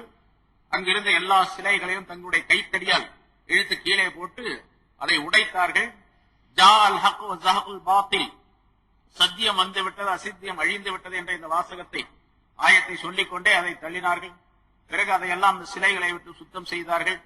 பிறகு அதற்குள்ளே தொழுதார்கள். நிறைய நீண்ட வரலாறு. அதே போன்று எல்லோரும் ரசூலுல்லாஹி ஸல்லல்லாஹு அலைஹி வஸல்லம் அவர்கள் முன்னால் நிறுத்தப்பட்டார்கள்.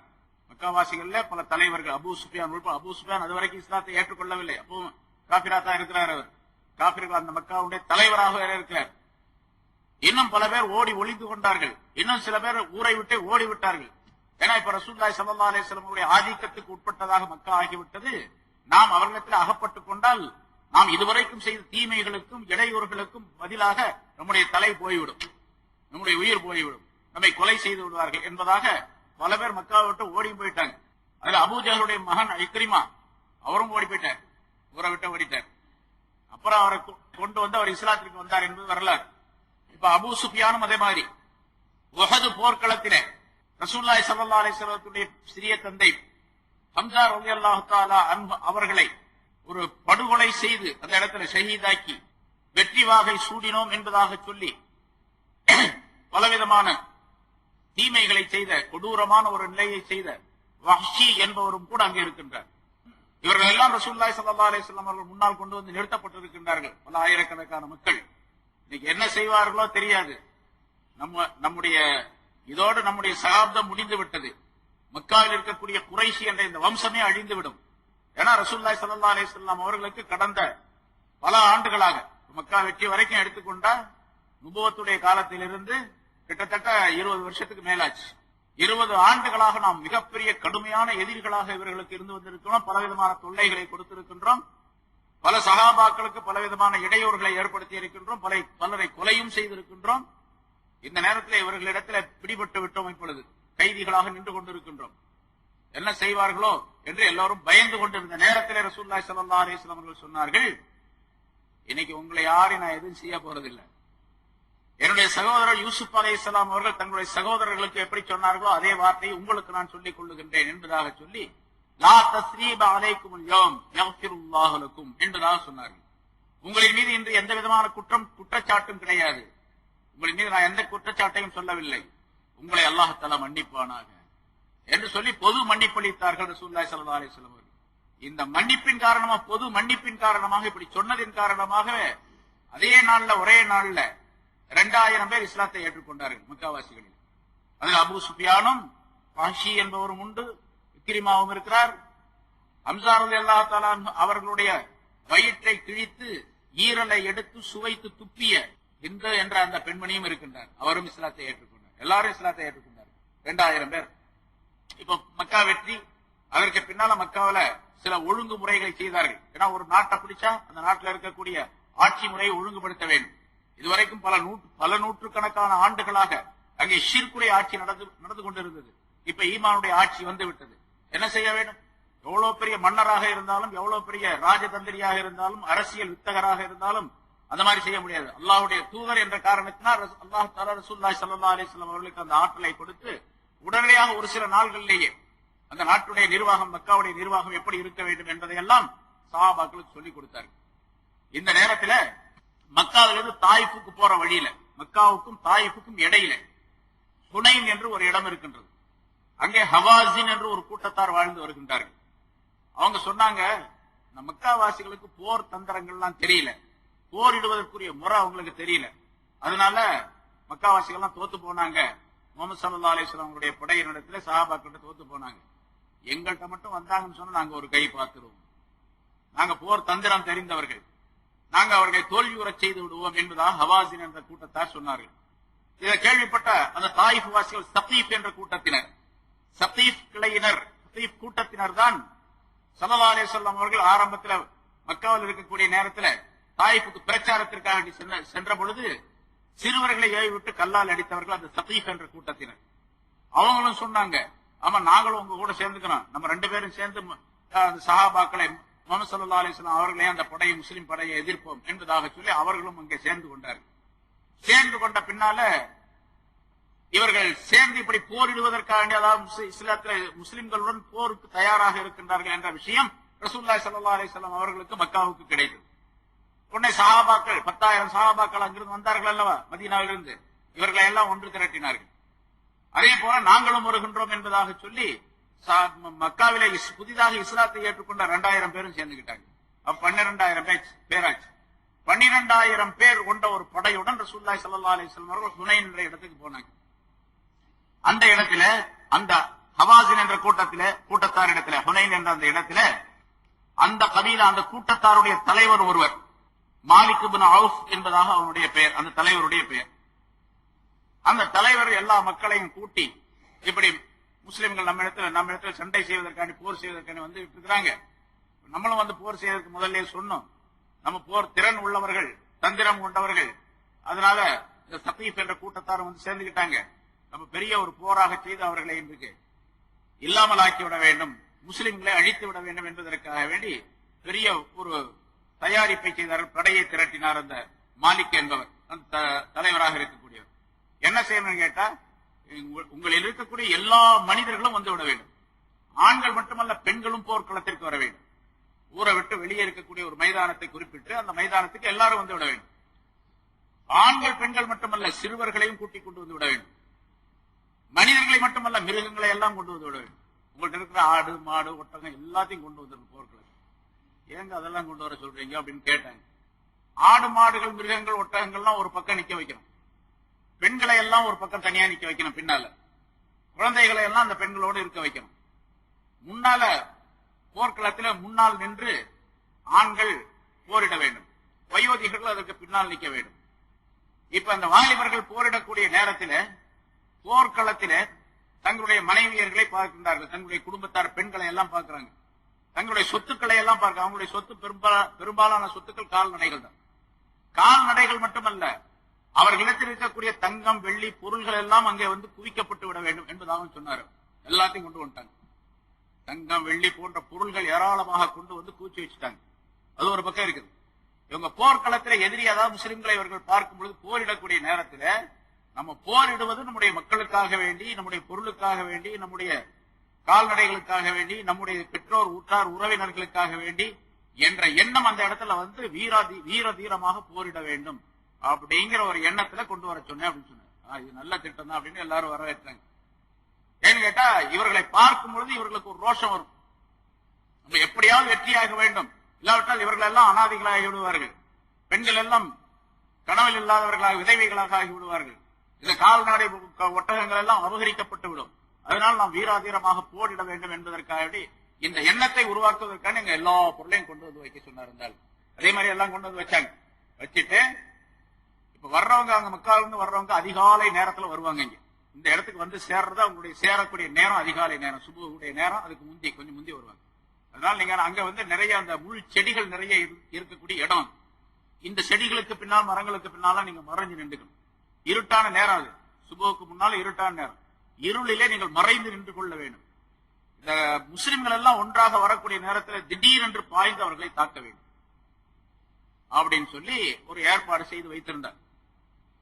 அதே மாதிரி அந்த படையின் ஹவாஸின் கோத்திரத்தன் மற்றவர்கள் எல்லாம் சேர்ந்து மறைவாக இருந்தார்கள்.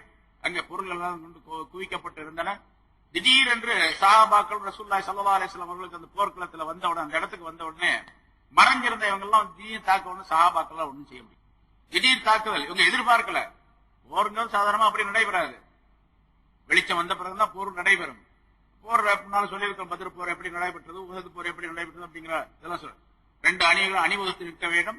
அங்கிருந்து ஒருத்தர் வருவார், இங்கிருந்து பின்னால ஒருத்தர் போவார்.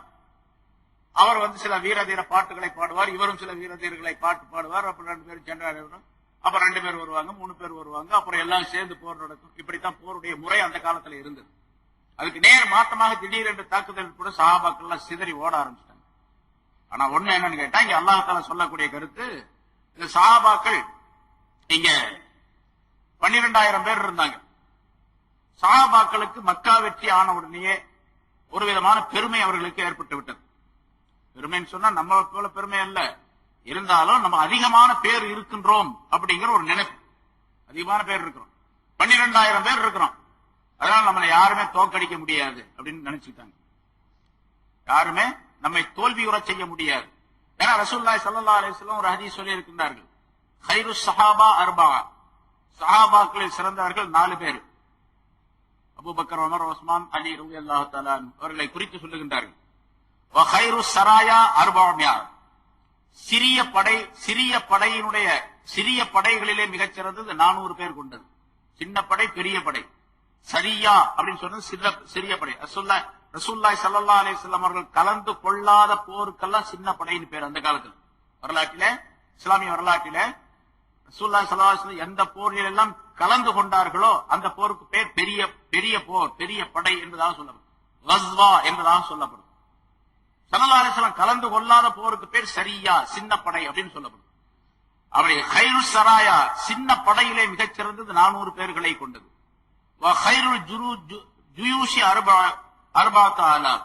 பெரிய படையிலே சிறந்தது 4000 பேர்களை கொண்டது. லன் தகலிப இஸ்னா அஷர அல்பம் மின் கில்லா, ஒரு சின்ன படை 12,000 பேர் உள்ள படையை தோற்கடிக்க முடியாது என்று ரசூலுல்லாஹி ஸல்லல்லாஹு அலைஹி வஸல்லம் ஹதீஸை சொல்லி இருக்கின்றார்கள். தெரியுமோ தெரியாத சஹாபாக்கள் சிலர் 12,000 பேர் இருக்கிறோம் அப்படின்னு சொன்ன உடனே அவங்களுக்கு ஒரு விதமான பெருமை ஏற்பட்டு விட்டது. நாங்க 12,000 பேர் இருக்கிறோம் அப்படின்னு சொல்லி. அந்த பெருமை அப்படிங்கிறது, அதாவது இருமாப்பு அப்படின்லாம் சொல்லக்கூடாது. 12,000 பேர் இருக்கும்போது மனிதனுடைய இயல்பு, மனிதன் என்ற அடிப்படையில் அவர்களுக்கு தானாகவே ஒரு, நம்ம 12,000 பேர் இருக்கு, நம்ம கண்டிப்பாக வெற்றி பெற்று விடுவோம், நம்ம யாரும் தோற்கடிக்க முடியாது அப்படின்னு நினைச்சாங்க. அல்லாஹ் தஆலா இங்கே சொல்லுகின்றான், லகத் நஸரகுமுல்லாஹு ஃபீ மவாத்தின கஸீரத்தின் வ யௌம ஹுனைன், பல இடங்களிலே, பல போர்க்களங்களிலே அல்லாஹ் தஆலா உங்களுக்கு உதவி செய்திருக்கின்றான். ஹுனைனுடைய நாளிலும் உங்களுக்கு உதவி செய்தான். இது ஆஜபத்துக்கும் கஸரத்துக்கும், நீங்கள் அதிகமாக இருந்தது உங்களுக்கு பெருமையை உண்டாக்கி அந்த நேரத்தில், அப்பொழுதும் அல்லாஹ் தஆலா உங்களுக்கு உதவி செய்தான். ஆனால் பலம் தூணி அன்கும் ஷைஆ, நீங்கள் அதிகமாக இருந்தது உங்களுக்கு எந்த விஷயத்தையும் பலன் தரவே இல்லை. நீங்க அதிகமாக இருந்ததின் காரணமாக வெற்றி என்பது கிடைக்கவில்லை. முதல்ல தோல்வி ஏற்பட்டுச்சு, பிறகு வெற்றி கிடைச்சிச்சு. வெற்றி உங்களுக்கு நீங்கள் அதிகமாக இருந்ததின் காரணமாக ஏற்படவில்லை, அல்லாஹ் தஆலாவுடைய உதவியின் காரணமாக ஏற்பட்டது என்பதை அல்லாஹ் தஆலா குறிப்பிடுகின்றார். பலன் தூணி அன்கும் ஷைஆ, நீங்கள் அதிகமாக இருந்தது உங்களுக்கு எந்த விஷயத்தையும் ஏற்படுத்தவே இல்லை, உங்களை விட்டு எதையும் தடை செய்யவில்லை, உங்களுக்கு எந்த விதமான நன்மையும் தரவே இல்லை, எந்த விதமான வெற்றியையும் தரவே இல்லை.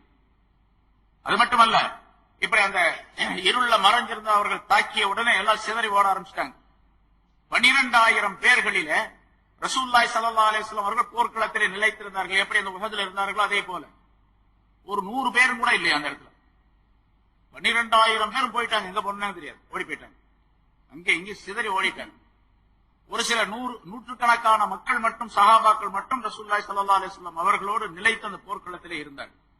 ஆனா சஹாபாக்களுக்கு எப்படி ஆகிவிட்டது என்று சொன்னால், மிகப்பெரிய சிரமம் ஏற்பட்டு போச்சு அந்த நேரத்தில். என்னடா இப்படி ஆகி போச்சு, நம்ம நினைச்சதுக்கு மாத்தமா அப்படின்னு சொல்லி ஒரு பயங்கரமான நெருக்கடி, மனசுல ஒரு கஷ்டம் ஏற்பட்டுச்சு. அல்லாஹ் சொல்லுகின்றான், வலாகத் அலைக்குமுல் அர்து பிமா ரஹபத், இந்த பூமியே உங்களுக்கு ரொம்ப நெருக்கடியாக ஆகிவிட்டது. இந்த பூமி ரொம்ப விசாலமாக இருந்தும் கூட பூமி ரொம்ப சின்னதாக இருக்கிற மாதிரி தெரியுது உங்களுக்கு, அந்த அளவுக்கு ஒரு நெருக்கடி ஏற்பட்டுவிட்டது. வலாகத் அலைக்குமுல் அர்து பிமா ரஹபத், அது ரொம்ப பெருசாக விசாலமாக இருந்தும் கூட இந்த பூமி உங்களுக்கு ரொம்ப நெருக்கடியாக ஆகிவிட்டது. சும்ம வல்லைத்தும் முதுபிரீன், பிறகு நீங்கள் புறமுதுகு காட்டியவர்களாக நீங்கள் ஓடிவிட்டீர்கள். புறமுதுகு காட்டு ஓடும், போர்க்களத்தில் புறமுதுகிட்டு ஓடுவது பெரிய பாவத்தை சேர்ந்தது, பெரும் பாவங்களை சேர்ந்தது. அப்படி நீங்க ஓடிட்டீங்க என்று அல்லாஹ் தஆலா சொல்லுகின்றார். ஆனாலும் சும்மா அன்ஸலல்லாஹு ஸகீனத்துஹு அலா ரசூலிஹி வ அலல் முஃமினீன், அல்லாஹ் தஆலா அதற்கு பிறகு தன்னுடைய ரசூலின் மீதும் மூமின்களின் மீதும் தன்னுடைய சகீனத் என்று சொல்லப்படக்கூடிய அமைதியை, நிம்மதியை இறக்கி வைத்தான். அன்ஸலல்லாஹு ஜுனூதல் லம் தரவுஹா, நீங்கள் பார்க்க முடியாத சில படைகளை உங்களுக்கு அனுப்பி வைத்தான், இறக்கி வைத்தான்.